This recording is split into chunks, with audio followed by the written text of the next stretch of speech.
Well, howdy, howdy, howdy, and welcome to the Red Dirt Aggie Show. My name's Brian, a.k.a. the Red Dirt Aggie, and I just wanted to hop on here today on a Sunday evening and talk a little sports, talk about the new Co Wetzel album that just came out, and kind of talk about a few of our favorite things over here on the Red Dirt Aggie Show. And, you know, we've always, in the past, we'd always been kind of focused on sports as well as Texas music, and that's kind of what got us into this whole podcasting realm in the first place, was talking, you know, Aggie sports, Aggie football in particular, and then interviewing artists and talking Texas music as well. And so I want to make sure that we continue to include football in here when we can. And, you know, right now being the off season, which, you know, Josh Pate would probably not be a fan of me calling it the off season, right?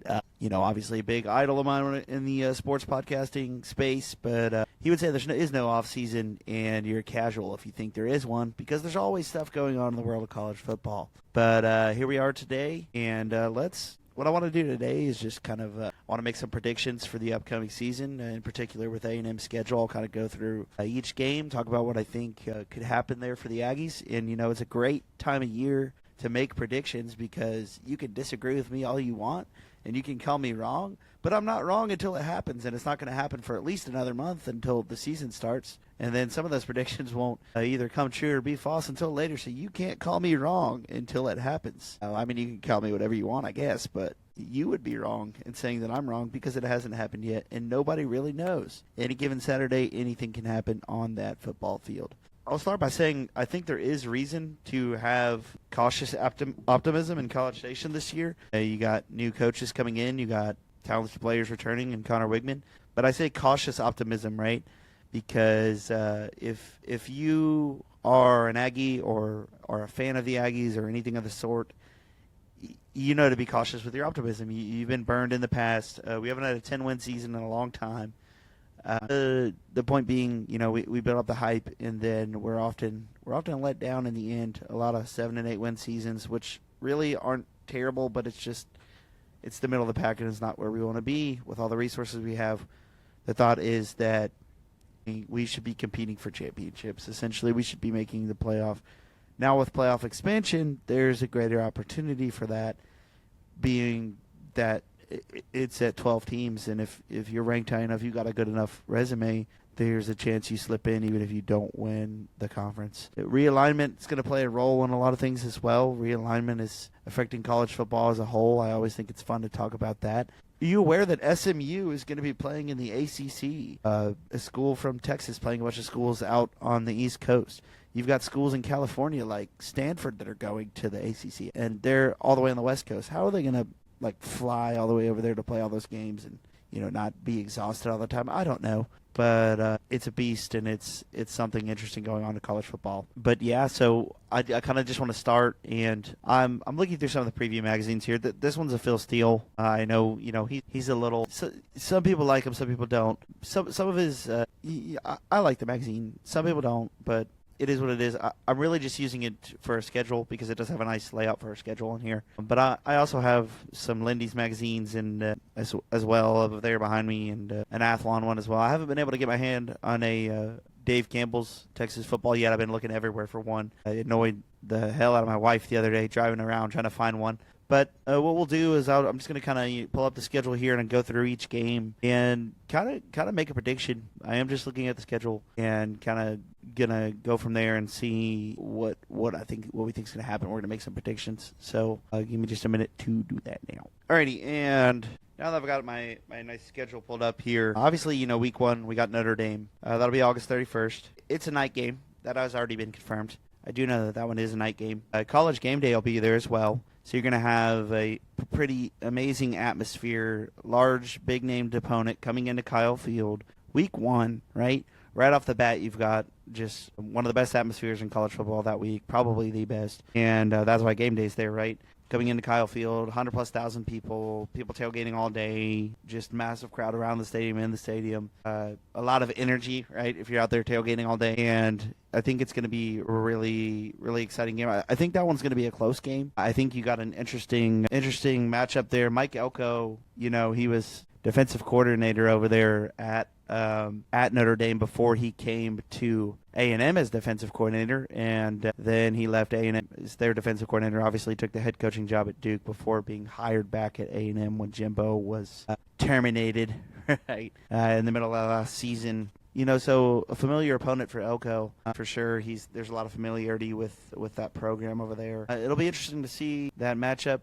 I like A&M at home. I like it the way we've been playing at home. Our record tends to be better at home in most years, especially those big games. I know under Jimbo, we really did play pretty well at home for most of his tenure. I expect that to continue. Under Elko, I expect Elko to be, to have the fundamentals down, to have the work ethic put in to where we're going to be playing clean football, and I just, to have the crowd behind you at home too. I expect big games to be competitive at home at the very least, and so I'm going to go ahead and say A&M's going to win that first game, and it's going to be close, like within a 3-point or maybe at most a touchdown difference. But I think A&M will win that game, and that'll put us at 1-0. So looking at week 2, we have McNeese State at home. Okay, I hate to say a guaranteed win. There are no guaranteed wins. You remember App State, never forget, right? As much as we'd like to, but you like your chances against McNeese State at home week 2. So I'll put that as a win. That puts us at 2-0. Then we're going on the road to Florida. Could be a trap game. You're in the swamp. You're on the road. I do like our chances. We've gone into the swamp and won before. We've won at home against Florida. We've played well against Florida in the past. But it's always been close games and competitive games. Many of you might remember that A&M's one of their first games in the SEC. It might have been the first game. I can't remember if it was the first one or the second one. But I believe it was the first one at home. As we joined the SEC, was against Florida. Did not win that game. But since then, we have played pretty well against Florida. We did go into Florida and beat them on the road one year. We did, during the Coven season, play them at home really well. And they had a really good football team that year, but with Kyle Pitts. But now we, moving forward, I do like our chances against Florida. I think Florida's a little bit of a mystery this year with what they're going to get out of what they've got down there. I would be willing to bet, too, with Florida that their coach is probably on the hot seat this year. I'm kind of in a similar predicament that we saw Jimbo in to a lesser extent, but last year to where it's like something's got to change or happen this year, or he could, potentially be gone. I'm going to say, anyway, that A&M's going to win that game. So that's going to put us at 3-0. Then we're going to come back home and play Bowling Green, and I'm going to give us a win there, too, against Bowling Green. That is interesting. Bowling Green will be does have a bye before that game, so they'll be rested and ready to come into Kyle Field. I still think we get it done against Bowling Green, but then we got to go play Arkansas in Jerry World, and that's always a roller coaster. I'll be nervous. I think everyone's going to be nervous on both sides of that game, but I think the Aggies will get it done, and that's kind of my prediction every year, and it's only been wrong once since we've been in the SEC, really. So, A&M's 11-1 in those last 12 games, so I'm gonna go with A&M in that one too. So then by that point you're off to a 1, 2, 3, 4. You're 5-0 at that point, right? But then Missouri, coming off a bye, comes into Kyle Field. That's a game that gets you nervous. Missouri was really good last year. A lot of their players are back. It's gonna be a tough matchup, and I don't know. I hate to say either way, really. I can see that game going either way. But I think we win by like 3. I'm going to give us a win by 3. So I could also see us losing by like anywhere from 3 to 10, though, too. So I wouldn't be shocked or anything if we slip up and don't get that done there. But again, it's a home game. I like the way we're playing at home. I'm going to go ahead and give us a win, put us at 6-0. Then we'll have a bye week, and then coming off the bye, we'll travel to Mississippi State. Something about those Mississippi schools. If we're coming in there and if we're 6-0 going into off a bye into Mississippi State, their crowd's going to be rowdy. Cowbells are going to be ringing. It's going to be a lot. I think we lose. I hate to say it. I think something's going to go wrong. The Mississippi schools have a target on our back. I think maybe we drop one there. We fall to 6-1. Then we got to come back home and play LSU the next week. That's a tough spot in the schedule right there. Go on the road against Mississippi State, then you got to play LSU right away next week. LSU going to be a tough game. I think the defense really shows up in that game and makes a huge difference for A&M. I think A&M's going to win. So you put a win in there. You have your one loss from Mississippi State, 6-1. So that puts you at 7-1. Then you got to go on the road to South Carolina. I just hope it's not a night game, man. These games get pretty rowdy over there at night. They're playing Sandstorm. The lights are going. It's one of the sneaky, intimidating places, I would say, in the SEC is probably over there in Gamecock land in Columbia, South Carolina. And I don't know. It's going to be close. Looking at schedule, I don't know why. I don't know why, but I think there's a chance we could lose that one. So maybe it's the battered Aggie syndrome talking. We generally play pretty well against South Carolina, but I'm going to say we dropped that one. And a lot of Aggies might not like me for making that prediction. The bottom trophy might not be ours if that comes true. Sorry, I'm going to say we lose. That puts us at 7-2. Okay, then we go on a bye week. We get right, and we come back home and play New Mexico State and win. We beat the bad Aggies, so to say, right? The New Mexico State Aggies. Then that puts us with 1, 2, 3, 4, 5, 6 wins and 2 losses. 8 wins and 2 losses with New Mexico State being a win. Then we head on the road to Auburn. I think we get that done. I think it's a tough game, but we'll get it done. That puts us with 9 wins. Then Texas. Then Texas, right? So we're sitting at 9-2. We come back to College Station from Auburn. And we got to play Texas Thanksgiving weekend. Biggest game of the season, arguably one of the biggest games in the college football season, just the significance of the rivalry.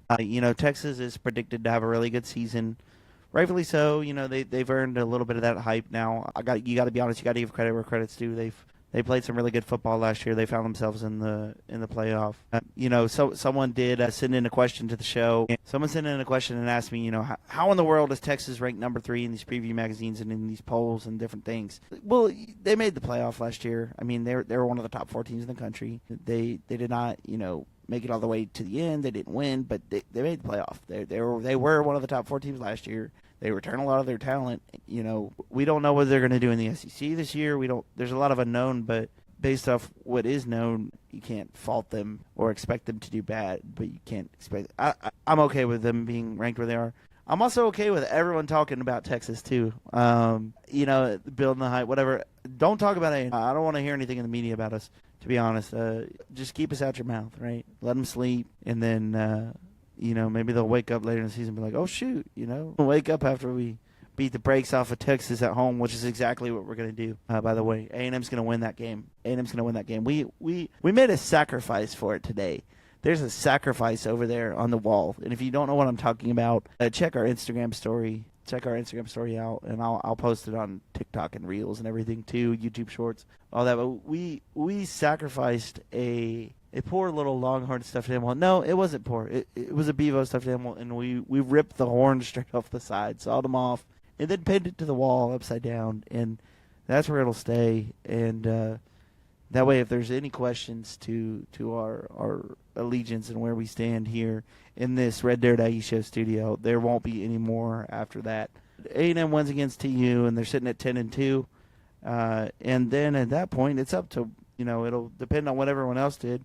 But if you make it through that gauntlet 10-2, then you might have a shot to be playing in Atlanta. And if not, then you're probably still getting into the playoff with that kind of records.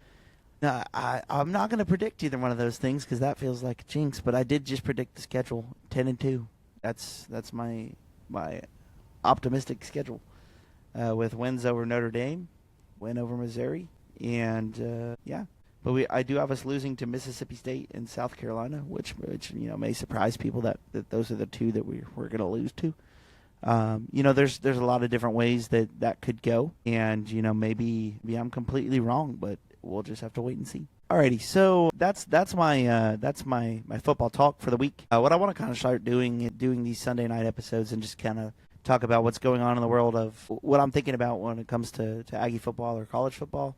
We'll kind of try to keep it with that right now during football season. And then afterwards, I'll talk about new music releases and just kind of what's coming up on the show in the coming weeks. And I'll also answer, any questions that are sent in. So I did answer the one that we had from someone who asked, why is Texas ranked number 3? Do they deserve that? And, like I said, I think they do. But another question we had was from Garrett Smith, a former guest on the show, friend of the show.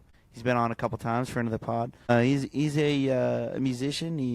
He's an Aggie. He also went to Texas Tech, I believe, as well for part of his education. I can't remember if he went to Tech first and then A&M for grad school, or A&M and then Tech for grad school. I always get it mixed up, but I know he has a little bit of an allegiance to both. Both of those schools do have some cool traditions. I know a lot of old Ags hate Tech for various reasons, and their fans can be a little rowdy at games, but I do think there are some similarities between both of those schools in the state of Texas when it comes to tradition and different things. And obviously they both share a hatred for TU, and that's something we can always get along with. But Garrett Smith asked if there'd be any kind of special Red Dirt Aggie Show tailgates going on this year with maybe some special guests maybe Garrett himself, or Dreedy Revival, Parker McCollum, any musicians we've had on, famous artists, anything like that, Montana Lane, anybody like that going to be hanging out with us out at a tailgate or doing anything like that. I'm all for it. If we can get some past guests who've been on the show together, or any artist or anything like that who would be interested in doing something like that, if we can figure out a way to set up, a live show or some kind of broadcast out at a tailgate by the stadium or something, I'm all for it. If anybody's got resources to help us with that, or any suggestions on that, leave them down in the comments below, or reach out to me, via DM on any of our social media accounts. You can send me a message on you right here on YouTube if you're watching, or you can email us at reddirtaggieshow@gmail.com. That's reddirtaggieshow@gmail.com.